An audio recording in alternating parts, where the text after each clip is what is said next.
Asanteni sana.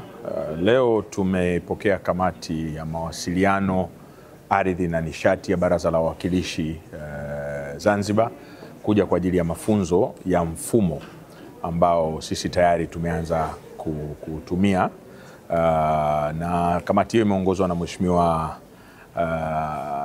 Yahya Abdalla ama almaarufu Mamba. Tumekuja na wajumbe wa kamati hiyo, lakini vile vile wameambatana na Mheshimiwa Waziri wa Ardhi wa Serikali ya Mapinduzi ya Zanzibar. Na kuna mengi ambayo yamezungumzwa na wenzetu, nao wapo katika taratibu za kuanza kutumia mfumo wa kidijitali kule Zanzibar kwa ajili ya kufanya land administration, ambao sisi tayari tumefanya vizuri sana hasa kwa Dar es Salaam, na sasa tume roll out Arusha na Dodoma, na tunaenda nchi nzima. Tutaenda Mwanza, tutakwenda Tanga, tutaenda Mbeya na maeneo yote ya nchi hii. Kwa hiyo wenzetu walikuja kujionea yale mafanikio ambayo tumeyapata sisi, lakini vile vile na changamoto tulizozipitia, ili na wao wasipitie changamoto zile wakati wanaanza na mfumo wao. Kwa hiyo ni mengi majadiliano yamefanyika, lakini vile vile na wataalam sasa wetu watakaa wa pande zote mbili za muungano ili kuweza kuendelea mazungumzo hayo. Lakini sisi tumetoa commitment kwamba tutatoa wataalam wetu ambao wamesanifu mfumo wa ardhi na walioshiriki pia na waliokuwepo wakati wa usanifu wa IRMIS ambao ilikuwa inatumika Dar es Salaam, waweze kwenda Zanzibar kukaa na wenzetu wataalamu wa kule kusaidia katika usanifu wa mfumo wa Zanzibar.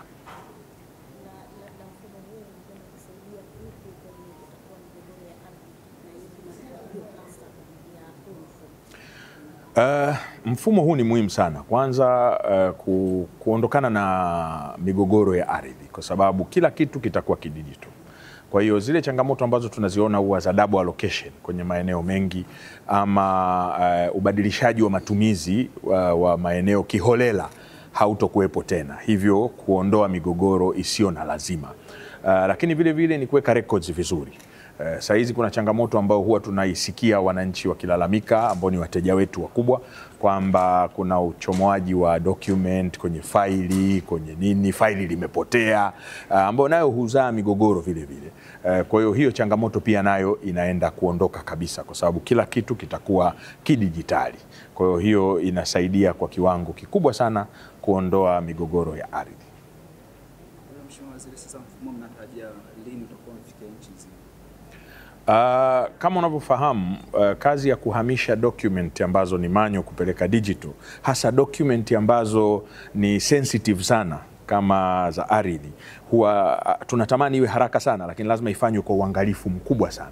Kwa hiyo Dar es Salaam ilishafanyika, Arusha imeshakamilika, sasa tupo kwenye scanning Dodoma. Na tutapomaliza Dodoma tutahamia tena katika mkoa mwingine ili kuhakikisha document zote, hata zile za kutoka mwaka 1901 ziweze kuingia kwenye mfumo. Kwa hiyo ni jambo ambalo tunatamani lingefanyika hata ndani ya mwezi, lakini kwa sababu ya unyeti wake ni lazima lifanywe kwa uangalifu ili nyaraka zisipotee, ziweze kuingia kwenye mfumo. Na pia linahusisha kuwa train wale wataalamu wa maeneo husika kujua namna ya kutumia mfumo na kadhalika. Kwa hiyo tunatarajia ifikapo mwaka wa fedha, tunapomaliza mwaka wa fedha ule ambao tutauanza mwakani 25-26, basi tuwe tumemaliza nchi nzima, kwa sababu nalo linaendana na upatikanaji wa fedha, kwa sababu wale wataalamu lazima kuna kuwaweka mahala wakae kwa ajili ya kuskani na kadhalika, na ni wataalamu wetu wa ndani. Kwa hiyo gharama yake ni ndogo sana, lakini bado ni gharama ambayo tunahitaji kuiweka kwenye bajeti zetu. Nini wito wako sasa kwa Watanzania wakati mfumo?